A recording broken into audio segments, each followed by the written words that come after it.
Hey, everybody, welcome back to Unfuck It, the show where we find one thing we really all hate about the workplace and we dive in and try to see what we can do to fix it.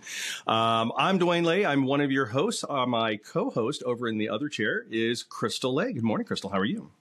Good morning. I am well. I'm trying to figure out where I need to sit so I'm the same height as you guys. It's not quite working. We'll fix it in post. It's okay. We'll fix it in post. We have an AI tool, I think, that'll fix all that for us.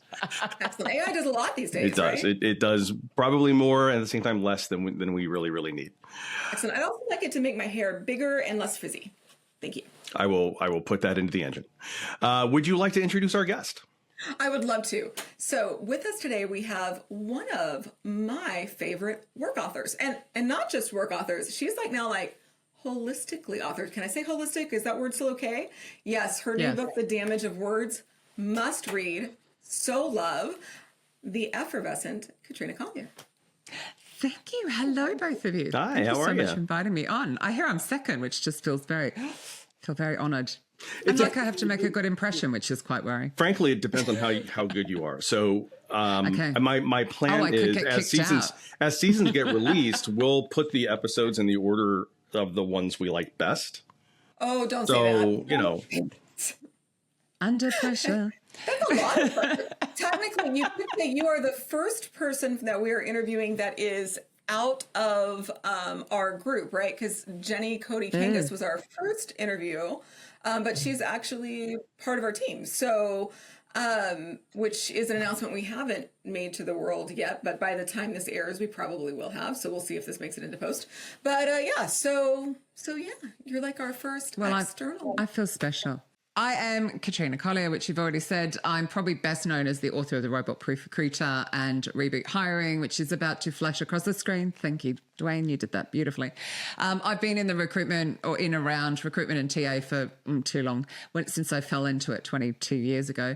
I've been in-house, I've been agency, I've been a trainer, I've been speaker, spoken on all 6 continents, which I feel quite proud of. There's 7 continents, right? So, yes, but you can't speak on all 7. So if you're willing to talk to penguins, you totally could. I'm absolutely, if somebody flies me there, I will not get a shit for 2 days because I would be sick each way. So not happening. One day I will fly there. What else do you know about me? Speaker, I've done all of that. And of course, now I am author of my memoir, The Damage of Words, which is all about overcoming my childhood trauma, which I'm sure we will allude to at some point through this brilliant conversation. Do you feel like there's a workplace application for some of those lessons? Yes. From The Damage of Words. Well, then I can't wait. Yes. I can't wait to hear it all ties together. Totally. So one of the things that we ask all of our guests is to come loaded with a topic. What is the one thing, in your opinion, that we can dive into to try to unfuck today? The relationship between, and I'm always talking internal, so talent acquisition and managers who are hiring for jobs. One of the things the power imbalance relationship crap BS that it's become. One of the things I noticed when you were describing your background is we always talk about in-house recruiting. We never talk about out-house recruiting. I have so regularly said I worked out-house and in-house, which as an Australian I find especially funny. But yes, no, I tend to slant it towards in-house because often staffing are a little stronger at creating that relationship, or they're working with someone in TA and they need to coach the person in TA to get better at it. So I just tend to slant that way. Is it stronger, or is it that people tend to respect what they pay for a little bit differently, right? And while you pay for the internal resources, obviously we do, right? It doesn't tend to hit hiring managers' budgets in the same way for most organizations. And so when they're hiring an external firm, it hits their budget line typically in a different way. And so at least when I was in executive search, I found that I didn't have to try to prove myself once we had taken on that engagement. The prove yourself was to get the engagement. And then once we delivered, that relationship was solid. I didn't have to prove myself over and over again, right? But internally, you're just there, and it's kind of you're taken for granted. You're admin, you're a cost on my spreadsheet, and it's not true because some of the most talented recruiters I know work in-house. Mm-hmm. But actually, I think you're right. I think there's not proving it, but also there are more experienced recruiters in staffing Because to cut it, you've got to be really good, right? Right. It's really hard to stick it in staffing and make a living from it. So they tend to be more experienced, more tenacious, possibly. But then a lot of them have moved in-house as well. So, but I think most of it is what's happened in the 2020s, which is, sorry for anyone who's heard me say this a few thousand times, but I think sometimes it's worth remembering, 2019, TA was coming into its own function. It was very proactive, relationships were strong, things were going well in the majority of companies, because I'm grossly generalizing here.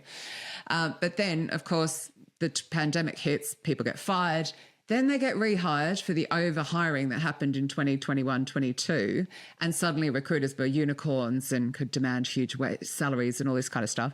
Then they got turfed out again, and then companies rehired cost effectively, which meant that we're now seeing a lot of very experienced, but would ask for a decent salary, not getting rehired. And that's, I think, creating even more issues where they've just been through a roller coaster. Now, that isn't every company, of course, but this is the big problem that I see in the vast majority of ones I work with, is this, this imbalance that's being created, and some of it is by what's happened in the 2020s. And it mightn't have gone that way if we hadn't had the pandemic and all of this BS. It occurs to me that there's this perfect storm of, we need people, right? But we need people, we want it now, right? But we're not really going to equip the teams that we need these people from with the tools they need to get them in the way to do. Like when you go to executive search, one of the reasons that I think executive search is valuable is they do what's called talent mapping, right? And so your network is your net worth, right? And so, in my days in executive search, like one of the first things that we had to do was literally learn everyone in our geography that was worth knowing. And when you are an internal recruiter, like you're largely depending on inbound, right? Which is completely the opposite from executive search. Well, some would argue that's not true, but I think more that they're given too many roles to work on and not enough time to be proactive. So I think the training bit is actually the bit that's also missing. The number of people who said to me, the robot proof recruiter is in my wish list. It's 25 quid. Is your company not prepared to buy you a book? Sorry, I'm not meant to swear. Am I allowed to swear? Fuck yeah. I just sit here going, what do you mean by books in your wish list? But also I would have just invested that in myself. And I think that's where, back when I was in agency and when I was in-house, I paid for so much stuff because I wanted to learn. So I think there's that aspect, but I do think a lot of it, and particularly now when you add in the AI, is the recruiters have got too many roles. They haven't necessarily got the leadership within TA that's strong enough to push back and create, respect and a framework and give them time to talent map and do all of these things. But there are tools to help them with that as well. But I hear them arguing to get tools and you're just going, oh my God, this is crazy. They're the people that hire the people. Like, I'm not trying to do when I was a kid, I had to walk uphill in the snow both ways kind of a thing, but like literally. Are you sure? Yeah, but although I guess I'm flipping the script there. Right. but I'm probably about that age that I could. But literally had no tools. I had PC Recruiter and a free LinkedIn license. Like I didn't have LinkedIn Recruiter. I had LinkedIn, right? And that was it. That was all I had, right? And they KBIC didn't invest in tools for us. Like that wasn't a thing. So you just had to go figure it out, right? And you did. Yeah, but maybe they respected you. Maybe they respected you enough to not have you working on such a ridiculous volume of requirements. Oh, no. Because that's the other problem. No, I mean, like if you didn't have at least 20 roles, like there was something wrong. Right. So, but it was 20 roles and not 100 roles, right? Like, so there is that. And I do understand the scale piece. But my point was, like, I think in these organizations, and particularly enterprise organizations where they have, teams of 40, 60, 80 in their TA team, like, dude, there is not just a problem of not respecting your staff enough to resource appropriately. Like, your department is plenty big enough for however many people you have to hire, right? If you've got a team of 80 in your group, right? There's a way to divide that labor to where you can have a team whose job it is to map out the talent in your organization so that you can build proactive relationships with them. You have a company at that point that is large enough that you can provide them with resources that would make them, like candidates with resources that would make them want to listen to you. But when all you do is go to market with, I have a job, I have a job, I have a job, I have a job, I have a job, there's no value in that, right? Yeah, but we're forgetting the one that's actually causing the problem. What if you're Which is the manager. So I don't really talk enterprise. I'm much more small, medium businesses, right? Okay. So, you know, they might have 5,000 staff, but, you know, I leave the corpse to the corpse. I think I actually meant that the way I said it. And but they're just so big, and I just like, oh, you're like a tanker and it's just too hard to get you to change direction. So I like to work in the companies. But, you know, there's thousands upon thousands of companies in that space. Yeah. But we're forgetting the managers. Now, I call them managers who are hiring for a role in general. I don't call them hiring managers because they're not in charge of the hiring process. Yeah. Right. But what happens is, like you're talking about once they've got the role, I'm talking about the beginning of the process, which is what I think is broken. And actually, Steve Levy talks about this a lot as well, and others, and you know, they're all in my books. If recruiters were given the confidence and the coaching and the mentorship and all that sort of stuff that they need to spend more time at the beginning of the hiring process to get the managers to partner with them equally, then they would save so much time. So they wouldn't go to market with a generic job spec. They'd go with exactly who they need. And they'd either source or advertise, whatever. They wouldn't be chasing them all the time. I mean, they just end up wasting so much of their time chasing for interview feedback or CV or resume feedback, or, you know, to book someone in or to whatever. There's just so much wasted time and money. And it's crazy because it could just be shift the power imbalance. But because of the 2020s or because they're thought of as a cost center or whatever, managers see them as a service. And I really hate it when I hear internal TAs say they're my client. They're not your client. They're your colleague. And they're recruiting for a role. And it doesn't matter what their job title is. You're there to partner with them to fill that role. And it's an equal partnership because you've got stuff to do and they've got stuff to do. Right. So if they won't turn up for the meeting, if they won't explain who they need to hire, if they won't let you ask all the stupid questions under the sun, you've got a problem. And then plus, I don't know how far into reboot hiring you are, Dwayne. Did you read the bit about the poor sucker who drove 3 hours and was sitting in the lobby and the interview's cancelled? Yeah. Like the recruiters should be able to stop that happening. You know, put in place well, what happens if you're sick? What happens if you get hit by a bus tomorrow here in London? What are you going to do? You know, it's like there's contingency plans and all this kind of stuff. But it's just seen as, oh, well, they're just working on a job requirement. No, they're not. But then I do also think that talent acquisition are not very good at explaining what they do. I always joke that, you know, I'm in my 50s, let's just go with that. I don't know what HR does. To this day, I still, even though I've got many friends that work in HR, I don't really know what they do. Personnel's been around since the 60s and I still don't really know what they do. So can you imagine you ask a manager, what does talent acquisition do? And they go, I don't know, advertise a job, go through job application. They acquire talent. See, it's right there in the name. Yeah, but what does that mean? Yeah. And that's the problem. They don't understand the wooing and the engaging and the keeping people in process and the chasing and the BS and emotions and blah, blah, blah, blah. I'll stop there and let you get a question in. Well, no, I think it's a really good way of looking at it. Like, they don't understand what's happening. And I would suspect, having been in that role as the hiring manager, there's also I know my team and my people. Sorry, the manager hiring someone. I know my people and I know my process better than you do. Like, I don't need to follow your rules. I need you to do mine, right? And so when you talk about the imbalance there, how much of that do you think comes from just a lack of knowledge and a lack of respect for what TA does? All of it. All of it. I mean, and the thing is, they're shooting themselves in the foot. They don't realize that they are. Like, it's like if you spend an hour with me at the beginning of the process and we really, you know, chat about this role and everything around it, I can save you hours and hours interviewing people who aren't suitable. But you will have these managers who go, oh no, I've been recruiting for 30 years. Or, you know, I've written it on the job description. And I always laugh about I've been recruiting for 30 years. No, you've been interviewing from a qualified list of applicants for 30 years. That is not recruiting. Feels like in 30 years you should have filled that role, right? You've been doing this for 30 years? How important could it be? Could have done it. But yeah, I genuinely think that. And I just think and it's a catch-22, because if the recruiters won't have that confidence to stand up and say, this is what I do. Like, it's not just finding someone that matches some job description you've probably pulled out of the bottom drawer at some point, or worse, made with AI.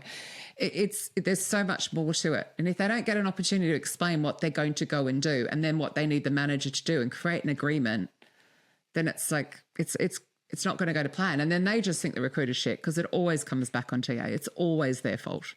But it's not, because there's two people.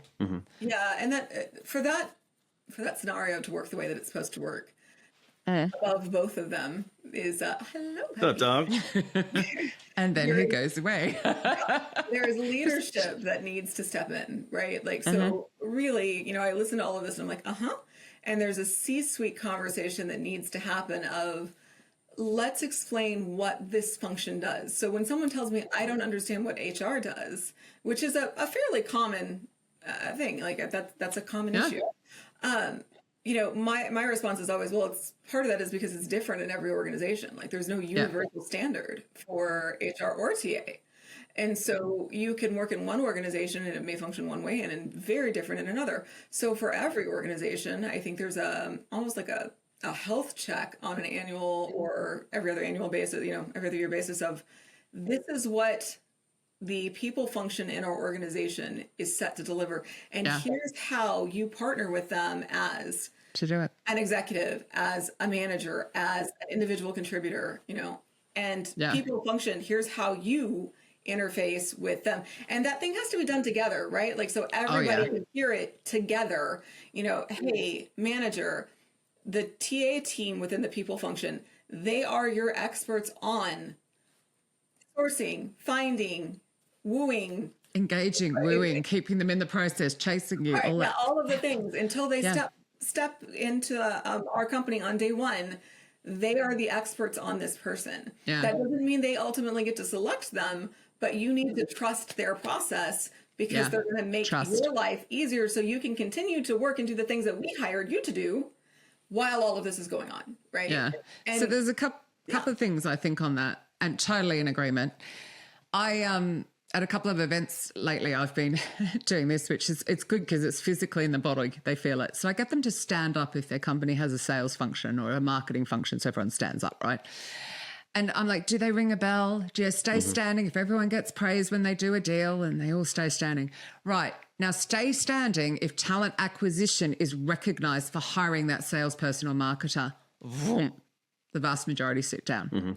The only person that stayed standing here, when I did it here in London, worked at McLaren Racing. So, of course, they get that the people that hire the people make the difference. And for some reason, the people that hire the people are the most underfunded, underappreciated people.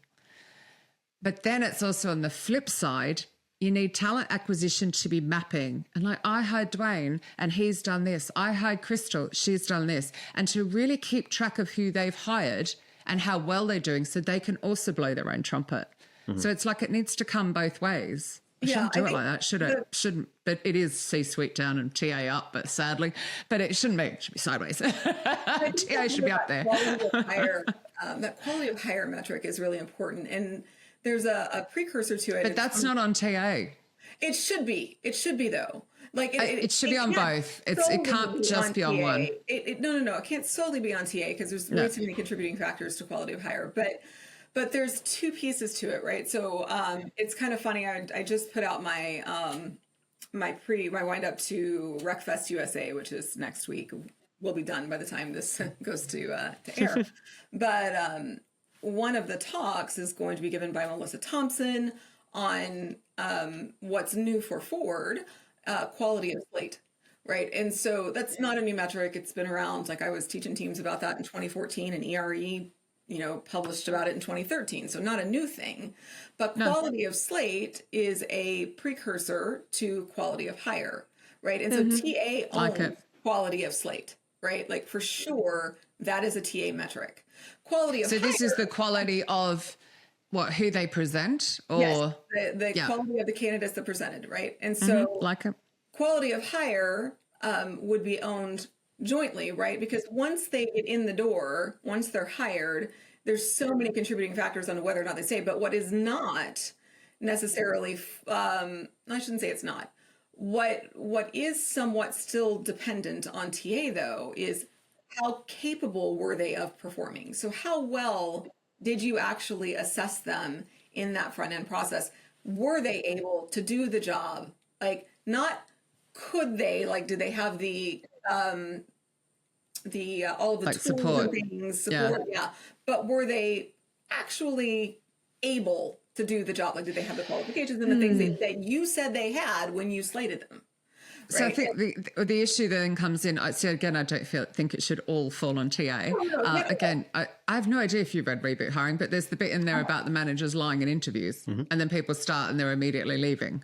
So that's the other. So it could help you catch that out. So actually, it's a good thing to have, Absolutely. because they do lie, which is kind of crazy.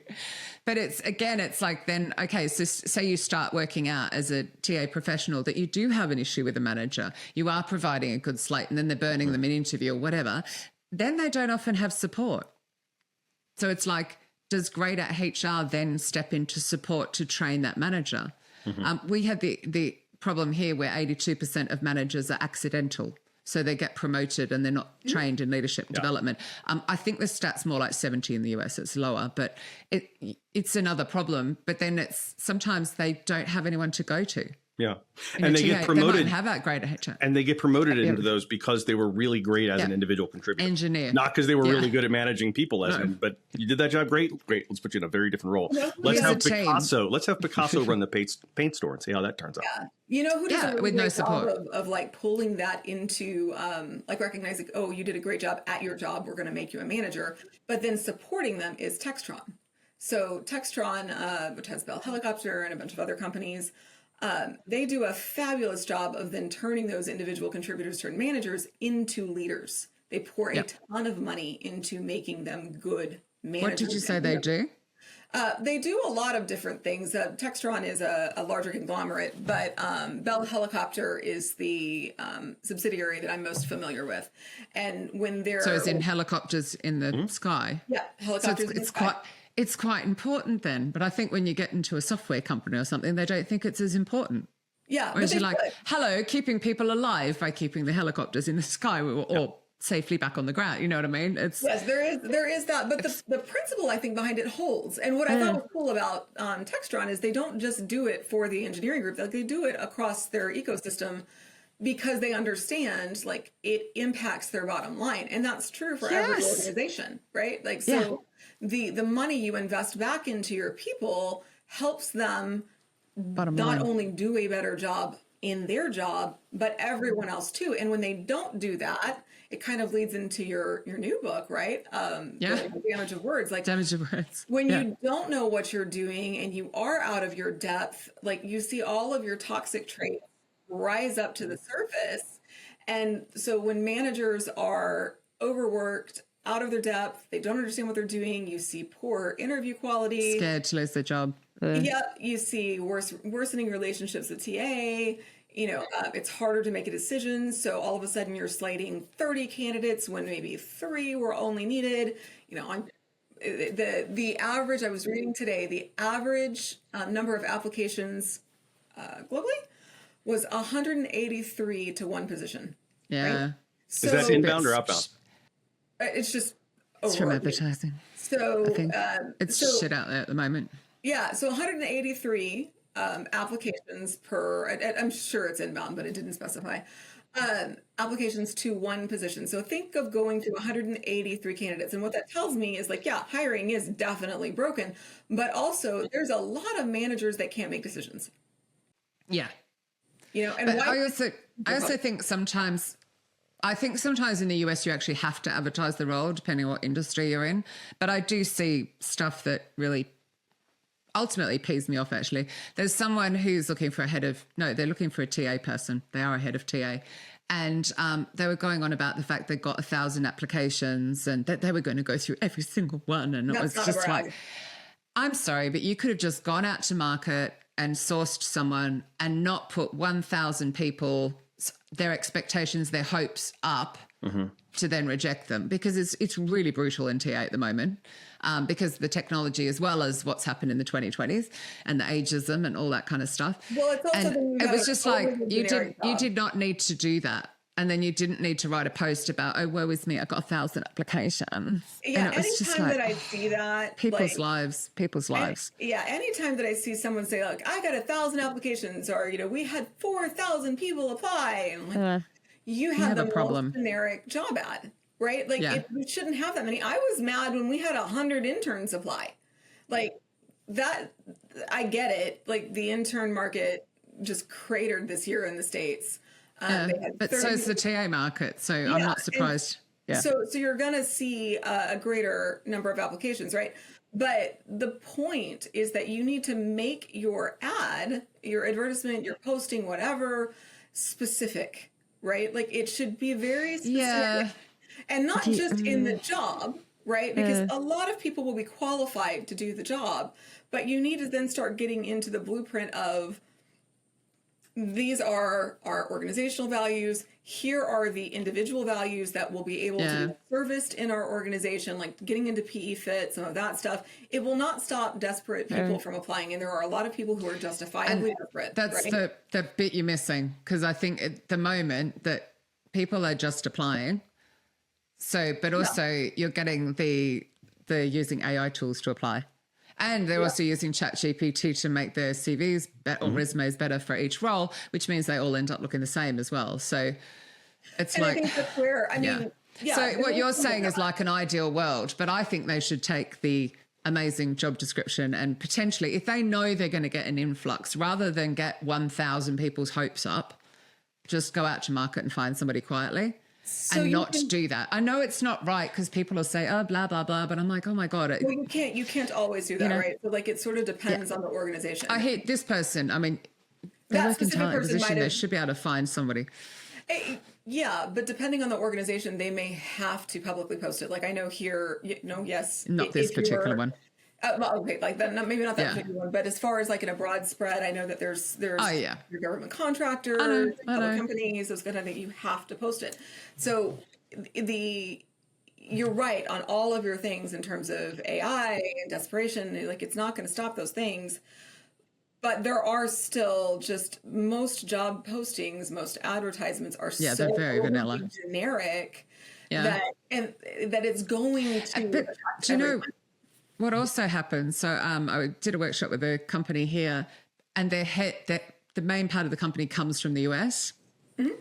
So they are told, oh, well, you must put this and you must put that, and actually you don't need to do that here in the UK. And actually, we would much rather it start up with the role and something really interesting, not the boring company stuff. So you end up with all of these that are all the same format, and they're not interesting, and they're not allowed to add this and they're not allowed to do that because it's in the US. They're not allowed. And it's like, but you're recruiting in the UK or in Germany or in Italy or whatever, and that's also frustrating. Yeah, there's not one specific way it has to be done in the US anyway. Like, well, that's what they say, because then it's the lawyers get involved or greater HR gets involved. Things that they want in there, but it doesn't have to be in a specific order. And with most of our clients, it doesn't have to be a job description. It just has to be a job advertisement. That's another whole conversation that I didn't want to go into. I wanted to go into the people bit, because the people bit. So if you're a recruiter, right, or a talent acquisition professional, and you get a manager who is hiring. See, I learned. How do you push back effectively? I mean, we've talked about the lack of respect for the role. So how do you push back effectively and say, hey, this thing you're giving me to work with, this ain't it. We're going to get 1,000 people. We want one. We want one application, ideally. How do you effectively push back on that? Well, I'm always of the belief, first off, you have a meeting with them. And if they're not, and I'm not talking high volume, right? I'm not talking, somebody was doing like university recruiting. I don't understand that. I'm talking your regular recruiting, okay? That is not high volume so much.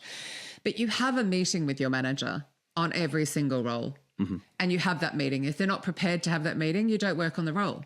And the best way to get their attention is to close the role on the applicant tracking system. And once you do that, you will suddenly have their attention. So, I mean, that's part of it. But obviously you need a TA head, director, whatever they're called, to have your back, to say, yes, I understand why that meeting is so incredibly important. It impacts everything, employer brand, candidate experience, the time it's going to take, the cost to the bottom line, all that kind of stuff. So that to me is like, you start there. When you have that meeting, you hit them with one of Steve Levy's great questions, like how will you know at the end of 12 months you're going to hire the right person? You literally start with a question before they have a time to argue. And they go, and they'll start rattling off all the stuff that they need to have completed in 12 months. And suddenly you've got a proper job description. You're already having the conversation. So you don't ask permission. You just launch in with a great question, get them thinking you've got them. You know, you've immediately got their respect. So there's sort of that side. And then it's obviously making sure that you cover off all the communication and the partnering side. And then as far as, you know, if they really are doing that thing where they're like being all egotistical and like, you know, I've been recruiting for years. It's like, oh, I just wanted to save you time and money. And they'll be like, huh? Well, yeah. And I mean, Bob's learnt, you know, refer to another manager they know, to spend time with me. And what they've found is they've saved hours from interviewing. Oh, what do you mean? And it's just, but it's calm, confident tone. And knowing that it's really probably coming, as Krista was saying earlier, from the fact that, you know, they also are doing more with less and overwhelmed and maybe not knowing what they're doing and trying to wing it. So it's just a case of trying to stay neutral. Yeah. But just know that if you can get them to see that it's in their benefit to give you time at the beginning of the process and to answer your questions and to, you know, therefore spend less time interviewing, that is also to your benefit, but you make it all about them. So it's that. But I think this is where I get so frustrated because I'm seeing, I mean, let's be honest, it's ageism. Let's not call it anything else. Cost, their salaries are higher, so therefore they're not getting recruited into heads of and director of TA roles in a lot of companies. So you're losing that knowledge transfer. This is not happening in the company I'm talking about that I did the workshop at, but the head of TA, actually, he's in the US and he came over and he said, when I have a manager who can't decide about a person, I ask them this question. I ask them, how would they feel if this person turns up at another company? And I just went, oh my God, that is the best question. I've never heard that in 22 years. But the knowledge transfer from his experience for having done this for a few decades, from having all of that, because he was in the room with the rest of the team, he shared it. And then they've got this great question. What a brilliant question. How will you feel if they turn up at the competitor? And it was like, wow, I think we're losing that. So we're losing it from there's ageism going on in TA. There's a reluctance to invest in training and workshops. Hey, they can't even buy my book. There's loads of questions in there from amazing recruiters all around the world. Is that this book? Is that the one we're talking about? No. Well, for that's for managers and leaders. I mean, that I keep saying to recruiters, buy it and put it on your leadership's table. Don't even say a word. Just stick it on their desk. I've made the case. People love getting homework. People love getting homework. But it's like it's bright yellow and it says save money. They're going to pick the bloody thing up. Like, that's why I did it that color. Just stick it on their desk. And even that doesn't work sometimes. You're just like, I haven't got the money. To all of our clients' TA teams, not this past Christmas, the Christmas before. They're like, this is a gift for you to give to someone else. Give to your leaders. Stick it on their bloody desk. I've made the case for you. And again, I've pulled in all these voices. I always pull in recruiters from all around the world. So yeah. Or if it's for you, buy the Robot Proof Recruiter. It doesn't talk about AI and it does talk about Twitter, sadly. But, you know, at some point I might update it to an edition 3. You never know. Do you think AI will stick around? Do you think that's a thing we're going to get for a while? Maybe. How long's it been around? About 15 years or something? I remember watching The Terminator when I was a kid. Like, we've been talking for a while. Since the 80s. Yeah, you know, it's funny. We are sounding old. No, it's really funny. I was in a webinar Monday last week, and somebody was talking about, like, you know, AI is new, and I'm like, it's really not. And Christopher was like, yeah, that was my major in college back in the 80s or 90s, whatever it was. I think the Perceptron was built in the 60s. Like, that was the first one. So it's been around. Yeah. It's been around, just in advance for a long time. I mean, I do have in the 80s. I don't want her to kill me. So sorry, but there was AI majors in the 80s. That's what she was saying. So I think I have my concerns about where it's being used in the hiring process, and that won't go away. Yeah. And it's just that, like, even earlier when you mentioned someone's name and I just assumed it was a male, it was like, oh, you know, and my generation and older, we've put people in roles based on gender. And so that all the data is quite biased. So I have concerns. And some of that's coming out now. We're all sitting with popcorn, aren't we, as some of these court cases are happening. Oh, there are a lot of good concerns to have over it, but that is another show. Yeah. Yeah. That is, sorry? That's another show. Yeah, definitely. You only pick one thing. I told you. Okay, yeah, that's right. Oops, sorry. Yes, damn it. So if you were going to summarize your advice to the TA squads that are out there dealing with these managers who are of higher, I don't quite have that phrasing down. I'll work on that. Okay. What would be like your big advice for them to take away from this? If you are scared to push back on your managers, if you are people pleasing, if you're a perfectionist, if you just don't feel worthy of it, if you think that they're so incredibly special, you have work to do. You have work to do. Like, it starts with you. And I learned that by healing my crap. And it's just, you have to. The HR tech vendors are extremely loud, and they are convincing leaders that your job, particularly if you add like an admin function, you can be displaced out of it, not replaced, displaced. So it's like the more you act like an admin person, the more you're likely to get replaced. The more you start pushing back and creating great partnerships, the more you're likely to stay in a job. So really it comes down to that, but you've got to sort your stuff out, because people aren't born as people pleasers and perfectionists. They're created. Oh, and you just cannot be that in TA. I like that. Well, I think that brings us to kind of our one final segment. If we have two, this would be the second, I guess, which is the go unfuck yourself segment. And I think you kind of started going down that road. So and then I realized you hadn't asked me the question. I hadn't yet, but you saw it coming. Kids, that's what good prep will do for you. So tell us a little bit, how did you go unfuck yourself when it came to these issues? Is there a book that you either read or wrote on this? Oh, there's one you wrote a book on this topic. Okay. Tell us about it.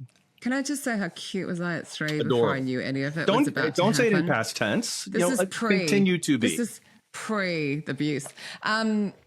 I had nothing but problems with, I was a perfectionist. I was extremely defensive.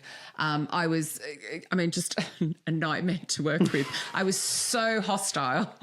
And I had to do everything to such a high standard, and then nobody ever did it to that standard. And then I'd get in trouble, and I was always scared of being in trouble. And it was just, oh my God. But I'd been on a contract, and I lost the contract because yet again, I had another narcissistic boss. And I went to see a coach about my career because I didn't know what direction I wanted to go in. And we're babbling on, and she just went, hang on a minute, let's just go back over there. And she was the one that provided the mirror. And she was the one that started digging into my childhood and said, what happened? And she was the one that made me understand, I've got a narcissistic mother. I'd had emotional and physical abuse. I didn't even know it was emotional and physical abuse. And I didn't understand the patterns of behavior that I was playing because of this incredible core wound that I'd had. But all of my work behaviors were just like my personal behaviors, and they'd all come from childhood trauma. So it's just a case of, and I always go back to the people pleasing and the perfectionism. But there's loads, obsessional thinking, workaholics. People that need to continually study because they don't feel they're good enough, so they keep studying. All of these things show that there's a self-worth issue, or there's a shame issue, there's a core wound. And it's just a case of like being prepared to go, something's not quite right here, and doing something about it. When I went to see Michelle Zelly, I did not know I could change. I thought I was just going about my career. And then she opened my eyes up to, well, if we heal this, you're going to change. And oh my gosh, I look back now and I'm just like, I'm such a different person. And I wouldn't dream of being defensive now. Like, people can say what they want, and I'm like, take it on or not. And, it's just, I'm so different. I'm so relaxed. I'm emotionally regulated. And I'm creating a career that I love. That's going to feel great. Yeah. Yeah. So it's why I talk about it so much, because I want people to heal their crap. And we've all got wounds. We've all got stuff. It might have even happened in childhood. It could have happened just through bullying at work. That happens. Oh my gosh. But just heal. Yeah. When we were prepping for the show, I was like, I hope we get to talk about this, because I think through my life, like my own life. Yeah. And stuff happened when I was a kid, and it's funny. I was talking to I think it was a therapist. I don't even remember who it was, but they said something about like, oh yeah, your childhood trauma. And I was like your childhood was really traumatic and chaotic. And I was like, was it? I don't think about it in those terms because it's my childhood, right? So it's just childhood, right? And so they were like, well, I mean, you're adopted, you had your primary caregiver die, like all of these things, right? And I was like, oh, well, I mean, I guess when you talk about it like that, but I was really little. I'm like, yeah, but you still experience those things. Oh, yeah, okay. So, stuff in childhood. I'm like, okay, whatever. Yeah, there's probably some stuff there I need to work on. But the stuff that I remember is all stuff that happened at work, right? Yeah. That is the hyper independence that comes from things like being abandoned, because when someone dies on you, that's what's happened. Or in my case, not having significant adults to depend on, and you become hyper independent. Sure. And it's like one of the signs that you got shit to heal. We've all seen the meme of the woman carrying the sofa chair out of the tube in London. Like, that'd be me. I would not ask anyone for help. I would drag that fucker up the stairs.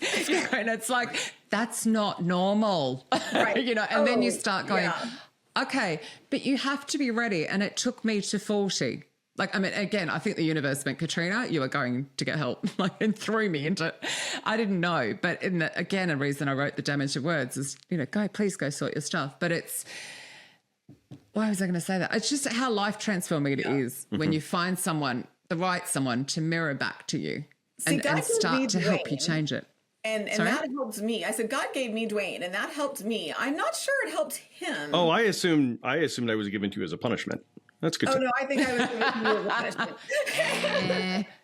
God, but either way, I was like thinking about some of the stuff at work, and I was like, yeah, some of the the most damaging things that I know changed the way that I interact with people or stopped interacting with people, like things that I it took me a really long time to go like, yeah, I stopped doing this because this one person made this comment online, or this one person told me I couldn't do this thing, so I believed it because they were, higher up than me. So surely they knew, right? And it took me a long time to realize that they didn't know anything more than I did, right? And going through, and they probably had their own stuff. Yeah. Yeah. So with the rise of so much hatred, right? There's so much hatred and division, and whether that's at work or just globally, it's projected self-hate. So that person makes that comment to tear you down subconsciously. And I sure as hell did this when I was full of self-hate. Subconsciously, I would tear other people down to make myself feel better. Yeah. And I mean, I would say it, but it would be subconscious. I wasn't in control. I wasn't aware of what I was doing. And they may have done that to make you feel less than, that you never know what they're projecting onto you. And I think that's the joy of, healing or working with a coach or a mentor that you can have that conversation. They go, oh, that sounds like they've got an issue. Or what do you mean? And you start to understand what's yours and what's not. But there is also the thing, Crystal, that we get where we attract a scenario to us because we need to heal.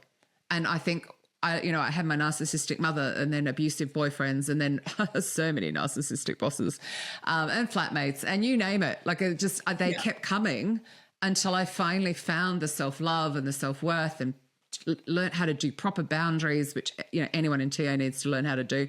And until I got to that point, and when I was like, now I can spot them a mile off. I'm like, yeah, what's that saying? Damaged people attract damaged people. Yeah. And I think there's something to, especially with narcissism, which is really rare. So let's be really clear. True narcissism is really, really rare. Like 2% of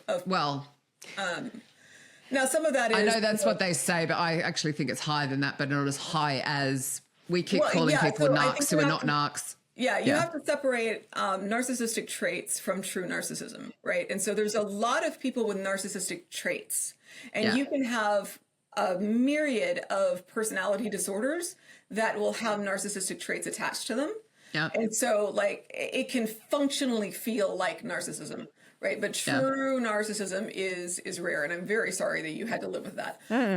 Loads of times. Yeah, but the reason I say that is because you may have someone with bipolar disorder or someone with autism who has problems with perspective taking, that could feel narcissistic, but they're not narcissistic. How you deal with it may be very much the same as how you would deal with narcissism. So it's less the label and more the behaviors, right? To me, the real one with narcissism is the complete incapacity to see that they are at fault. So, for example, on my birthday, when my memoir was published, my mother randomly went to my Facebook. Now, I've been talking about my memoir coming for about 18 months. So why she suddenly did it on my birthday, the day it was published, I'll never know. And she then got in touch with my oldest siblings and said, was I a bad mother? And then she, to my sister, to her face, said, well, I know I hit you and your brother, but Katrina didn't get much. And I'm like, it's called the damage of words for starters. But it was like this, well, I hurt you, but she didn't get much. It's like, you nearly killed me when I was 3 years old. What are you talking about? And she knows that because she told me. And it's just like this, but she doesn't accept that she is responsible. She doesn't accept that she's at fault at any point. And in fact, she was like cut off from her own parents. And then practically all the kids have cut off from her except my oldest brother at some point. And you're like, but no, you can't see you're the center of it. You can't. Well, I mean, they just genuinely cannot see your point of view. And I think that's the big one that makes it. It's the self-protection from the narcissistic injury, right? So at the point that they had the psychological injury that caused the narcissism to begin with, like I don't know. They stopped being able to see other perspectives. Like, oh no, I'm not asking, I'm telling. But they just I'm just like, I'm genuinely like, I know the things that went down in my mum's life, and I don't know whether she became a narcissist or she was always one. I don't know. Generally speaking, it's something that happens to you as opposed to being born that way. But either way, like when that happens in your world, when you're confronted with that at work, when you have someone that's just genuinely unable to see any perspective other than their own, that can't take accountability for anything that they do, like there's a piece of having to recognize and step back and say like, okay, where do I spend my time and my energy? I'm never going to be enough for this person. So how do I be enough in my job or the organization or for myself, right? No, like, yourself. It has to start with you. Yeah. And so like for me, I've worked with people with narcissistic traits. I have not worked for a narcissist. But I will never forget when I was running HR, the guy that I worked for, like he was a nice enough guy, but he had some narcissistic traits. And one of them was not being able to see anyone else's reality but his own. And so we had spent all of this money on making everyone feel comfortable that they weren't going to be laid off. Of course, they were going to be laid off. I worked for a home builder during the collapse of the real estate market in the U.S. Oh, cool. And so he came back in, and we were walking after we had brought everyone together. And we're like, "You're safe, and here's a barbecue, and it's all good, and we're sorry, and all the things." And we'll fire you tomorrow. Right. Pink slips under the top bun. So we're walking back. We're walking as you leave back with your drink. To the office after the barbecue. Everyone had gone back to their desks, and he's like, employees are kind of like cars, and sometimes cars malfunction, and you take them to the shop and you spend some money on it, like we kind of did with this lunch. But if people grouse and they're getting upset, it's kind of like when your car acts up. You just get rid of the car. And I was like, you just undid everything we just did. Like, do you understand? Yeah. Like, as you're loudly walking through all of the departments saying this that are not that far apart from each other, what you just did. And he's like, who cares? Like, we can get more tomorrow. Yeah. Like, they care, dude. Like, and I think there's also this one, I mean, I've had that as well, like the lack of any self-awareness. But the one I had was, she basically turned the entire floor of people against me. She was, because I could see straight through her, and I knew that she was a liar, and I knew she was gaslighting, and I knew that that was all a facade. And once you see through a narcissist, it's a very lonely place to be. And she would, and I think it's like a malignant narcissist is the one that does that. And she would literally, and years later, I've chatted with people and they're like, no, we were aware it wasn't as bad as you thought. But in the moment, and what you want to do as a human being, you either want to argue with them and give them, no, that's not right, this isn't what's happening, and give them your energy, or you try and buy into that. Like you try and go along with it to get your way, and neither one works. All you can do is it Greystone, Grey Wall, whatever it's called. Just give them one-word answers. Yeah, Grey Rock. But Grey Rock. And keep notes. Like if you're in a workplace, keep notes and facts and emails and proof of what's happening. And that's the only thing you can do. There is absolutely no point arguing your case. You've got to let them tie their own noose, because it's just the worst. But there will be people coming up against that. And yeah. Well, Katrina, this has been a fantastic conversation, as it always is with you. So for the folks who somehow haven't met you or seen you or talked to you or read your work, where can everybody find you? Google me. Okay, that's an easy one. That makes it easy. Like the first 20 pages. Obviously, I mean, LinkedIn, I have a website, Amazon, if you wish to be inspired. Can I just say the damage of words is actually my healing journey. I don't sit and just wallow in self-pity about my childhood. In fact, there's only really one chapter and a bit on about that. So it's more about all the weird, wacky and wonderful stuff I've thrown at healing. I actually thought it was a great book to read. I think I read it on a weekend when it was a little rainy. So grab a cup of tea, grab the book, grab a blanket. It's a fast read, isn't it? It really was. It was at a pace. Yeah. It was really weird sitting and reading because it takes so long to get something published. And then when I did, I was sitting reading it going, oh, this is really fast. It was weird. It just has this energy to it. Yeah. But I think there are people who will trigger when they read it. And I've written it from the healed heart. So if you trigger, that's a clue to you that you have some stuff to work on. So if you feel really upset for me, if you're crying, you've got stuff to work on. It's a gift that you've been given. So don't worry about me. I'm cool. Sorted it. That's great sentiment. Well, I'm still insane, but other than that, no. You be cool and insane at the same time. Perfectly fine. What is the Alice in Wonderland where something we're all a little mad here? We're all a little nuts, but happy nuts. The best kind. All right. So Katrina, thank you so much for joining us. Look forward to talking to you again soon. Hopefully one of us will cross the pond or two of us will cross the pond and we'll be able to pop out to the pub, have a drink and chat over some of this stuff. Love it. All right. Cheers. It's time to unfuck it. Thanks for tuning in, friends. Until next time, keep it real and unfuck it.